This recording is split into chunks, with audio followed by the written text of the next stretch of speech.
حضرات سے گزارش ہے کہ ایک بار سورہ حمد اور 3 مرتبہ سورہ اخلاص کی تلاوت فرما کر نواب حسن رضا خان ابن محمد ابراہیم خان کی روح کو ارسال فرما دیں۔ اعوذ باللہ من الشیطان الرجیم، بسم اللہ الرحمن الرحیم۔ الحمدللہ رب العالمین والصلاة والسلام علی سید الانبیاء والمرسلین سیدنا و نبینا و شفیعنا بالقاسم محمد وعلى اہل بیت الطیبین الطاہرین المعصومین المظلومین ولعنۃ اللہ علی اعدائہم اجمعین من یومنا ھذا الی قیام یوم الدین، اما بعد فقد قال اللہ الحکیم فی کتابہ الکریم، بسم اللہ الرحمن الرحیم، وما خلقت الجن والانس الا لیعبدون۔ خلاق کائنات قرآن کریم میں ارشاد فرما رہا ہے کہ میں نے جن و انس کو نہیں خلق کیا سوائے اس کے کہ وہ میری عبادت کریں، یعنی ہماری خلقت عبادت کے لیے ہوئی ہے اور ہم اس لیے خلق ہوئے ہیں تاکہ خداوند عالم کی عبادت کریں۔ اور عبادت خداوندی، بندگی خداوندی کی جو سب سے بہترین جگہ ہے وہ مسجد ہے، وہ مسجد جسے اللہ کا گھر کہا گیا ہے۔ یوں تو ساری دنیا، ساری کائنات خداوند عالم کی ہے، لیکن مسجد کو خداوند عالم سے مخصوص کیا گیا ہے اور اسے اللہ کا گھر کہا گیا ہے۔ لہٰذا مسجد وہ جگہ ہے جہاں اللہ کی عبادت کی جاتی ہے، مسجد وہ جگہ ہے جہاں اللہ کا ذکر کیا جاتا ہے، مسجد وہ جگہ ہے جہاں اللہ کا نام لیا جاتا ہے، اور یہ ایک ایسا مقام ہے جہاں صبح و مساء، صبح اور شام، رات، ہر وقت خدا کا ذکر ہوتا ہے اور اس کے علاوہ کسی اور کا ذکر نہیں ہوتا ہے۔ قرآن کریم نے مسجد کے لیے یہ ارشاد فرمایا ہے کہ مسجدیں وہ جگہ ہیں، مساجد یذکر فیہا اسم اللہ کثیرا، کہ مسجد وہ جگہ ہیں، مساجد وہ جگہ ہیں کہ جہاں پر کثرت سے اللہ کا ذکر ہوتا ہے۔ لہذا مسجد وہ جگہ ہے جہاں اللہ کا ذکر ہوتا ہے، خدا کا نام لیا جاتا ہے۔ لہذا ہمیں اگر اللہ کی عبادت کرنا ہے تو اس کے لیے سب سے اچھی جگہ مسجد ہے، اور یہی وہ جگہ ہے جہاں انسان دنیا سے غافل ہو جاتا ہے اور یاد خدا میں منہمک ہو جاتا ہے۔ صرف ایسا نہیں ہے کہ صرف آیت کی بات ہو قرآن میں، بلکہ احادیث میں بھی جو دوسری مساجد ہیں ان کو اللہ کا گھر کہا گیا ہے۔ ہمارے چھٹے امام جعفر صادق علیہ السلام ارشاد فرماتے ہیں، علیکم بإیتان المساجد، کہ تمہارے اوپر ہے کہ تم مسجدوں میں آؤ، فإنہا بیوت اللہ، کیوں آؤ مسجدوں میں؟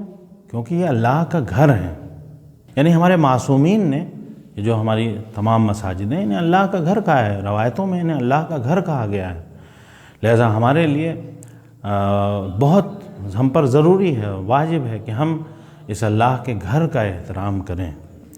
اور اسی لیے جو لوگ مسجدوں کو ویران کرتے ہیں ان کے قرآن میں بہت زیادہ مذمت کی گئی ہے۔ جو لوگ مسجدوں کو ویران کریں، انہیں خراب کریں، ان لوگوں کی بہت زیادہ قرآن میں مذمت کی گئی ہے۔ ایسے لوگوں کو قرآن کریم نے سب سے بڑا ظالم اور ستمگر کہا ہے۔ کون قرآن کی نگاہ میں بہت بڑا ظالم ہے، بہت بڑا ستمگر ہے؟ جو مسجدوں کو ویران کرتا ہے۔ جو مسجدوں کو ویران کرے اس سے بڑا کوئی اور ظالم نہیں ہے۔ ویرانی کے بہت سے طریقے ہیں۔ کبھی ہو سکتا ہے کہ ہم مسجد کا حق صحیح سے ادا نہ کریں، ہمیں مسجد کی ذمہ داری سونپی گئی اور ہم نے مسجد کو صحیح سے نہیں دیکھا بھالا، نتیجہ یہ ہوا کہ مسجد دن بدن ویران ہوتی چلی گئی، یا ہم نے مسجد کی جو پراپرٹی تھی، جو مسجد سے متعلق اراضی تھی، چیزیں تھیں، ہم نے ان کو خرد برد کیا، ان کو ادھر ادھر کیا، نتیجہ یہ ہوا کہ اس کا اثر مسجد پہ پڑا اور مسجد ویران ہوتی چلی گئی۔ تو اگر ہم ایسا کر رہے ہیں تو قرآن کہہ رہا ہے کہ ایسا آدمی سب سے بڑا ستمگر ہے، سب سے بڑا ظالم ہے۔ اور اسی کے مقابلے میں وہ لوگ ہیں جو مسجد کو آباد کرتے ہیں۔ یعنی ایک طرف خداوند عالم نے ان لوگوں کی سخت مذمت کی ہے جو مسجدوں کو ویران کرتے ہیں، انہیں خراب کرتے ہیں، دوسری طرف ان لوگوں کی تعریف کی ہے، ان کے بارے میں بتایا جو مسجدوں کو آباد کرتے ہیں۔ تو جو مسجدوں کو آباد کرتے ہیں، قرآن نے ان کی سورہ توبہ میں کچھ علامتیں بتائی ہیں۔ کون لوگ ہیں جو مسجدوں کو آباد کرتے ہیں؟ کہا جو لوگ مسجدوں کو آباد کرتے ہیں وہ خدا اور قیامت پر ایمان رکھتے ہیں۔ یعنی مسجد کو وہی آباد رکھے گا جس کا خدا پر ایمان ہوگا اور جس کا قیامت پر ایمان ہوگا۔ مسجدوں کو کون آباد کرتے ہیں؟ وہ لوگ آباد کرنے والے ہیں مسجدوں کو جو نمازیں قائم کرتے ہیں۔ جو خود نماز نہ پڑھتا ہو، جو خود نماز کا خیال نہ رکھتا ہو، تو وہ خدا کے گھر کا کیا خیال رکھے گا؟ لہٰذا جو صفات بیان کی جا رہی ہے اس میں کہا جا رہا ہے کہ وہ لوگ جو خدا پر ایمان رکھتے ہیں، آخرت پر ایمان رکھتے ہیں اور نمازیں قائم کرتے ہیں۔ پھر اس کے بعد ایک اور جو ان کی صفت بیان کی کہ یہ لوگ زکوٰۃ دینے والے ہیں، یعنی جو مسجدوں کو آباد کرتے ہیں وہ نماز وغیرہ قائم کرنے کے ساتھ ساتھ زکوٰۃ بھی دیتے ہیں۔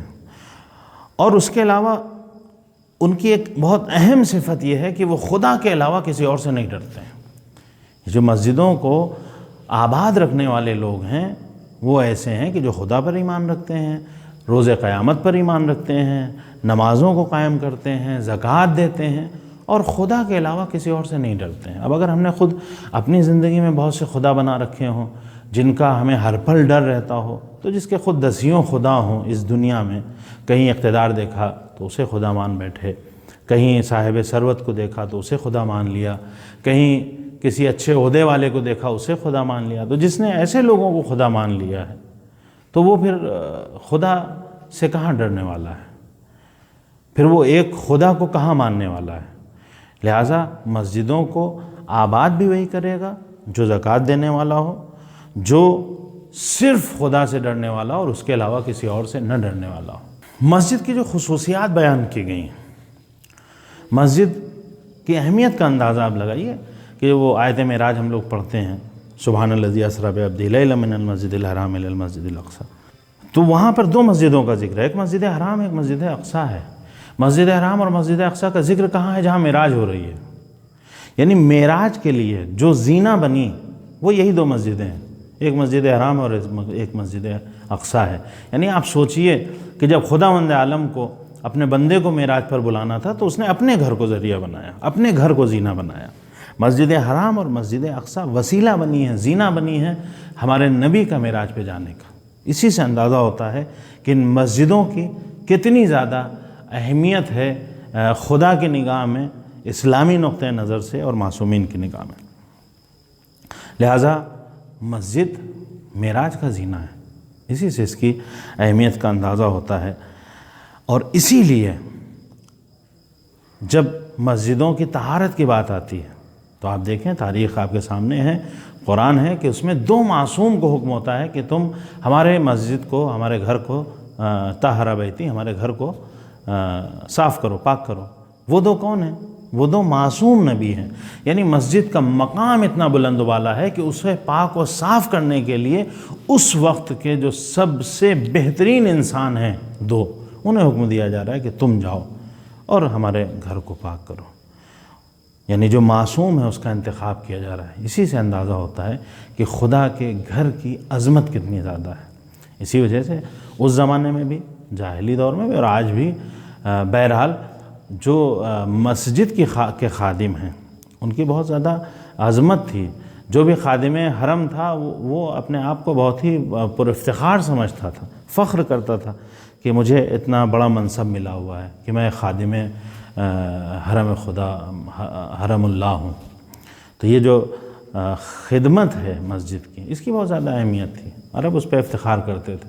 وہ اور بات ہے کہ آج بھی لوگ ہیں خادمین حرمین شریفین، لیکن وہ دین اور مسجد کی خدمت سے نہیں کر رہے ہیں، بلکہ وہ مسجد اور دین سے خیانت زیادہ کر رہے ہیں۔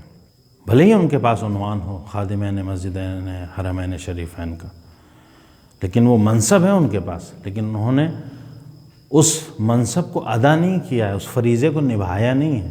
لہذا جہاں خدمت ہونا چاہیے وہاں خدمت کے بجائے خیانت کی جا رہی ہے۔ مسجد کی اہمیت اتنی زیادہ ہے کہ جب مسجد جانے کا حکم ہے تو وہاں جہاں پر آپ کے روحانی طور سے آپ کو پاک و پاکیزہ ہونا چاہیے، وہاں ظاہری طور پہ بھی پاک و پاکیزہ رکھنے کا حکم دیا گیا ہے۔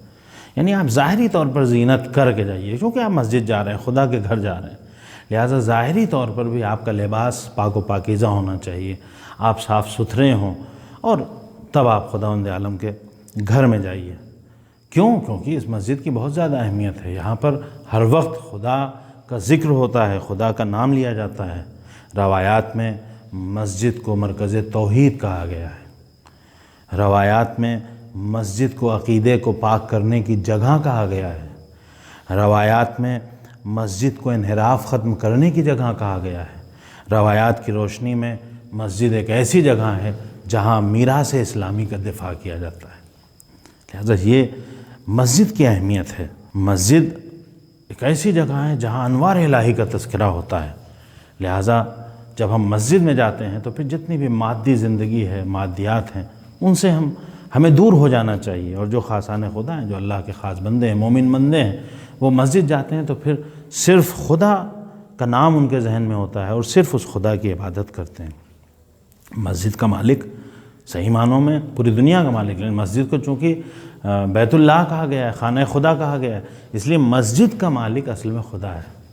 تو جب ہم مسجد جاتے ہیں تو چونکہ وہاں کا مالک ہمارا خدا ہے، لہٰذا ہمارا میزبان اس وقت خدا ہوتا ہے جو مسجد میں جانے والوں کی میزبانی مومنین کی خداوند عالم کرتا ہے۔ مسجد وحدت اسلامی کا مظہر ہے، یعنی ادھر نماز کا وقت ہوتا ہے اور ہر جگہ لوگ ایک ہی سمت پہ منہ کر کے کھڑے ہو جاتے ہیں، لہذا مسجد ایک ایسی جگہ ہے جہاں سے وحدت اسلامی کا اظہار کیا جاتا ہے، اعلان کیا جاتا ہے۔ لہذا ہمیں ہمیشہ اس بات کا خیال رکھنا چاہیے کہ مسجد وہ جگہ ہے جہاں سے اتحاد کا درس دیا جاتا ہے، مسجد وہ جگہ ہے جہاں سے توحید کا درس دیا جاتا ہے، مسجد وہ جگہ ہے جہاں سے دلوں کو ملانے کی بات کی جاتی ہے۔ اب اگر کوئی مسجد کے نام پر وہاں مسجد بنائے اور وہاں سے اس طرح کی باتیں کرے جس سے امت مسلمہ میں تفرقہ پھیلے، مسجد کو ذریعہ بنا لے فتنہ اور فساد برپا کرنے کا، مسجد کو وسیلہ بنائے، اس کی نیت یہ ہو کہ مسجد بنا کر ہم سماج میں اختلاف پیدا کریں گے، امت مسلمہ میں تفرقہ پیدا کریں گے، لوگوں کو ایک دوسرے سے دور کریں گے، اگر ایسا ہے تو پھر اس مسجد کو نابود کر دینے کا حکم ہے۔ آپ کے ذہن میں تاریخ کی مثال ہے کہ کس طرح سے مسجد زرار کو ڈھا دیا گیا تھا۔ کیوں؟ کیونکہ وہاں پر مقصد خدا کی عبادت کرنا نہیں ہے۔ یہ بات ہمیں ہمیشہ خیال رکھنا چاہیے کہ مسجد کا جو تقدس ہے وہ وہاں پر ذکر الہی کرنے، خدا کا نام لینے، خدا کی عبادت کرنے سے، اور اگر اس کے علاوہ وہاں کچھ اور کیا جائے گا تو پھر وہ تقدس برقرار نہیں رہے گا۔ اور اگر مسجد کو ذریعہ بنا لیا جائے اختلاف پیدا کرنے کا، تفرقہ پیدا کرنے کا، وہاں سے امت مسلمہ میں فتنہ اور فساد ایجاد کیا جائے، تو پھر یقیناً ایسی مسجد کو تاریخ بھی شاہد ہے اور روایت سے بھی بات سمجھ میں آتی ہے کہ پھر ایسی جگہ جو ہے وہ اسے نابود کر دینا چاہیے، اسے مٹا دینا چاہیے۔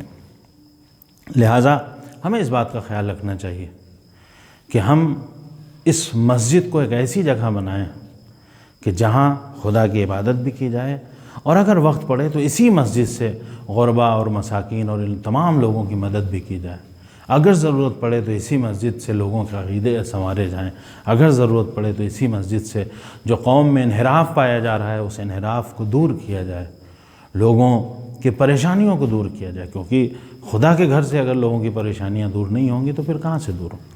لہٰذا یہ تمام چیزیں ہیں، ہمیں اس بات کا خیال رکھنا چاہیے۔ اور جب اتنی زیادہ مسجد کی اہمیت ہے تو وہ لوگ جو خانہ خدا کی تعمیر کرتے ہیں، جیسے جن مرحوم کے ایصال ثواب کی مجلس ہے، جن کے لیے یہ مجلس منعقد کی گئی ہے، جن مرحوم کے ایصال ثواب کے لیے نواب حسن رضا خان، انہوں نے اس مسجد کی تعمیر کی، تو آپ سوچئے کہ جس نے ایک ایسی جگہ بنائی کہ جہاں پر خدا کا ذکر کیا جا رہا ہے، خدا کا نام لیا جا رہا ہے، اور وہ بھی کئی سو سال سے یہ مسجد آج بھی باقی ہے اپنے پوری شان و شوکت کے ساتھ، تو کتنا زیادہ ثواب ملے گا اسے جس نے اس مسجد کو بنوایا تھا۔ مسجد کے بنانا کا بہت زیادہ ثواب ہے، بہت سی روایتیں ہیں، یہاں پر دامن وقت میں گنجائش نہیں ہے، لیکن پھر بھی تاریخی لحاظ سے اگر دیکھیے، نواب حسن رضا خان یہ پہلے مطبخ کے انچارج تھے، منتظم تھے نواب شجاع الدولہ کے مطبخ کے باورچی خانے کے، اور پھر اس کے بعد انہیں دیوان خاص کا داروغہ بنا دیا گیا کچھ وقت گزرنے کے بعد، اور پھر اس کے بعد شجاع آصف الدولہ جب لکھنؤ گئے تو انہیں اپنے ساتھ لے کر گئے، اور تقریباً 20 سال تک یہ ان کے نائب رہے۔ انہوں نے بہت سے اچھے کام انجام دیے، بہت دین کی خدمت کی، انہی کی کوششوں سے غفران ماب علیہ الرحمہ انہی کی کوششوں سے نجف اشرف گئے اور اعلیٰ دینی تعلیم کے لیے، انہوں نے سرکاری مدد سے ان کو بھجوایا، انہی کے مشورے سے، انہی کی کوششوں سے جو بڑا امام باڑہ آج لوگ دیکھنے آتے ہیں اور ایک مرکز ہے جہان تشیع کا، وہاں پر لوگ آتے ہیں، اتنا عظیم الشان امام باڑہ، یہ انہی کی کوششوں سے اس امام باڑے اور جامع مسجد کی تعمیر ہوئی۔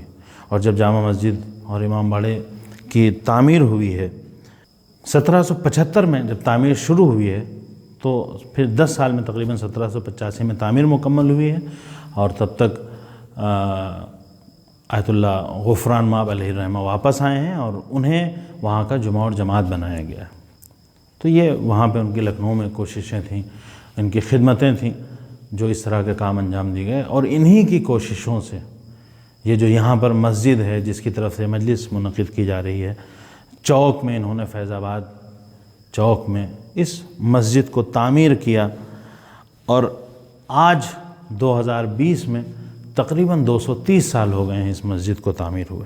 یہیں چوک میں فیض آباد چوک میں 1790 میں انہوں نے مسجد کو تعمیر کیا۔ امام باڑہ وغیرہ بھی تعمیر ہوا تھا اور وقت اور حالات کے ساتھ ساتھ وہ ختم ہو گیا، لیکن مسجد آج بھی باقی ہے۔ 1790 میں انہوں نے مسجد تعمیر کی، اور آج 2020 میں تقریباً 230 سال پرانی یہ مسجد ہو چکی ہے، اور اسی شان و شوکت کے ساتھ وہ مسجد قائم ہے، اور یہ اس کے بانی کا خلوص ہے، اس مسجد کو تعمیر کروانے والے نواب حسن رضا کے خلوص کا نتیجہ ہے کہ آج اس طرح سے وہ مسجد اپنی پوری شان و شوکت کے ساتھ باقی ہے۔ یہ نواب حسن رضا خان کی کوششوں کا نتیجہ ہے کہ ان کی کوششوں سے مسجد تعمیر ہوئی، انہوں نے مسجد تعمیر کروائی، اور آج بھی یہاں چوک میں وہ مسجد باقی ہے۔ 230 سال ہو گئے ہیں اور یہ مسجد اپنی جگہ پر قائم ہے۔ اس میں جو لوگ بھی آج اس کی ذمہ داری سنبھال رہے ہیں، اس کی دیکھ بھال کر رہے ہیں، خداوند عالم ان سبھی کو اس کا اجر دے گا، لیکن ہمیں سوچنا چاہیے کہ جس شخص نے اس مسجد کی بنا رکھی تھی کتنا خلوص رہا ہوگا، کتنا زیادہ محبت اور خلوص سے انہوں نے اس مسجد کی بنا رکھی ہوگی کہ آج اتنا وقت گزر جانے کے بعد بھی ان کی یہ مسجد اسی طرح سے باقی ہے، اور آج بھی وہاں پر عبادتیں ہو رہی ہیں، لوگ انہیں یاد کر رہے ہیں، اور جیسے بھی جو بھی جا کے وہاں پر نماز پڑھتا ہے تو صرف اسے ثواب نہیں ملتا ہے، بلکہ اس کو بھی ثواب ملتا ہے جس نے اس مسجد کی تاسیس کی ہے۔ یہ بہت زیادہ اہم ہے، کوئی بھی نیک کام اگر انسان کرتا ہے تو وہ ثواب جاریہ کی حیثیت رکھتا ہے۔ بہرحال اس ماہ مبارک رمضان میں جس طرح سے وہ مجلس وہاں ہوتی تھی، مومنین شرکت کرتے تھے، نہ اس طرح سے نمازیں ہو پا رہی ہیں، نہ مسجدیں اس طرح سے آباد ہیں، اور جتنی اجازت ہے اس اعتبار سے اذانیں ہو رہی ہیں اور نماز ادا کی جا رہی ہے۔ بہرحال حالات ایسے ہیں کہ اس طرح سے عبادتیں نہیں ہو سکتی ہیں، لیکن ہماری کوشش یہ ہونا چاہیے کہ جو بزرگ ہمارے لیے سرمایہ چھوڑ گئے ہیں، چاہے وہ مسجد کی شکل میں ہو، امام باڑے کی شکل میں ہو، ہمیں اس بات کا پورا خیال رکھنا چاہیے کہ ہماری ذمہ داری یہ ہے کہ اس میراث کی ہم کو حفاظت کرنا ہے۔ یہ ایک اسلامی میراث ہے، یہ ایک دینی میراث ہے، یہ ہمارے آباء اور اجداد اور ہمارے بزرگوں کی میراث ہے، لہٰذا ہمیں ان کی نہ صرف یہ کہ اس لیے کہ ہمیں ثواب ملے گا، بلکہ یہ ہمارا فریضہ بھی ہے، ہماری ذمہ داری بھی ہے کہ ہم ان میراث کی حفاظت کریں، اور خدا نخواستہ ہم کوئی ایسا کام نہ کریں کہ جس کی وجہ سے مسجدیں ویران ہوں اور قرآن کی نگاہ میں ہم سب سے بڑے ظالم اور ستمگر کہلائیں۔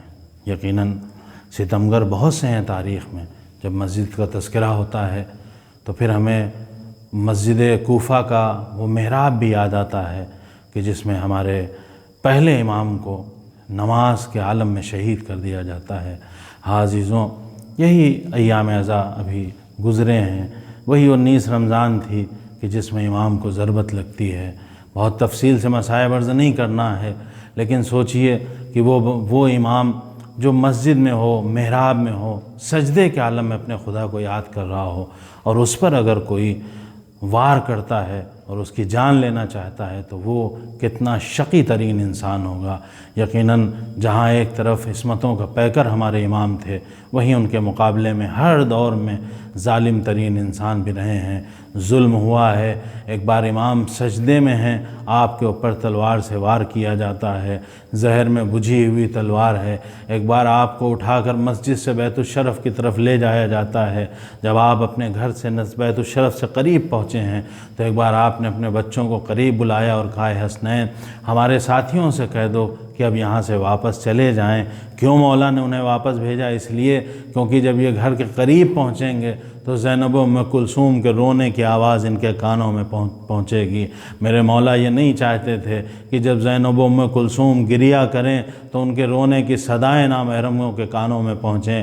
جی چاہتا ہے ہاتھوں کو جوڑ کے عرض کروں، مولا آج آپ نے اپنے چاہنے والوں کو روک دیا ہے، لیکن کل یہی بازار کوفہ ہوگا اور یہی بازار سجایا گیا ہوگا، منادی ندا دے رہا ہوگا، اے لوگوں آؤ تماشا دیکھو، یہ خاندان عصمت و طہارت کی بیویاں ہیں، اور بیویوں کو بے مخنو چادر اسی طرح سے بے کجاوا اونٹوں پر پھرایا جائے گا۔ ہاں عزیزوں، ایک بار مولا کو گھر لے کر گئے ہیں، 21 رمضان بھی کی صبح نمودار ہوتی ہے۔ ایک وقت ایسا آتا ہے کہ ہمارا امام اس دنیا سے رخصت ہو جاتا ہے، آپ کے جنازے کو کچھ مخصوص لوگ لے کر چلے ہیں، بہت ہی تنہائی میں ہمارے امام کو لوگوں کی نگاہوں سے چھپا کے دفن کیا جاتا ہے۔ امام کی تدفین کرنے کے بعد جب ایک بار پلٹ کر ہمارے امام واپس آ رہے ہیں تو ایک جگہ سے گریے کی آواز سنائی دیتی ہے۔ نشیب میں گئے تو دیکھا ایک شخص ہے اس عالم میں کہ کوئی بیمار ہے، ضعیف ہے، کوئی پوچھنے والا نہیں ہے۔ آپ نے پوچھا، اے بھائی تیری حالت کیسی ہے؟ تو یہاں پر کیسے رہ رہا ہے؟ تجھے یہاں پر کون کھانا اور پانی پہنچاتا تھا؟ ایک بار وہ شخص کہتا ہے کہ میں بیمار اور مریض ہوں، میں اس ویرانے میں ایک عرصے سے رہ رہا ہوں، لیکن یہاں پر روز ایک شخص آتا تھا جو میرے لیے کھانے اور پانی کا انتظام کرتا تھا، لیکن جب سوال کیا، کبھی اس سے اس کا نام پوچھا تھا؟ کہا جب بھی نام پوچھتے تھے تو وہ اپنا نام نہیں بتاتے تھے، بلکہ یہی کہتے تھے کہ ایک مسکین کے پاس بیٹھا ہوا ہے، ایک غریب کے پاس بیٹھا ہوا ہے۔ ایک بار امام حسن سمجھ گئے کہ میرے بابا علی مرتضیٰ تھے۔ آپ نے کہا، اے بھائی اب وہ شخص جس کا تو انتظار کر رہا ہے وہ دوبارہ نہیں آئے گا، وہ اس دنیا سے رخصت ہو گیا ہے۔ اس شخص نے کہا، مجھے اس قبر پر لے جا کر پہنچا دیجئے۔ امام اسے قبر پر لے کر آئے ہیں۔ ایک بار اس نے دعا کی ہے، بار الہ مجھے بھی اپنے پاس بلا لے۔ اس کی دعا قبول ہوئی، وہ شخص اس دنیا سے رخصت ہو گیا۔ جی چاہتا ہے عرض کروں، مولا آپ کے جانے کے بعد ایک کو دیکھنے والا کوئی نہیں تھا، لیکن کم سے کم خداوند عالم نے اسے اپنے قریب بلا لیا۔ لیکن ہائے رے کربلا، ہائے رے چھوٹے چھوٹے بچوں کی یتیمی، یہ بچے اگر بد دعا کے لیے ہاتھ بھی اٹھانا چاہیں تو کوئی ان کو بد دعا کے لیے ہاتھ نہیں اٹھانے دیتا ہے۔ یہ بچے اسی عالم میں زندگی گزار رہے ہیں، ان کے سامنے نیزے پہ بابا کا سر ہے، لیکن سکینہ کو اس منظر کو دیکھنا ہے اور اسی طرح سے سفر کرنا ہے۔ واہ حسینہ واہ مظلومہ، سیعلم الذین ظلموا ای منقلب ینقلبون، انا للہ و انا الیہ راجعون۔ آپ حضرات سے گزارش ہے کہ ایک بار سورہ حمد اور 3 مرتبہ سورہ اخلاص کی تلاوت فرما کر نواب حسن رضا خاں ابن محمد ابراہیم خاں کی روح کو ارسال فرما دیں۔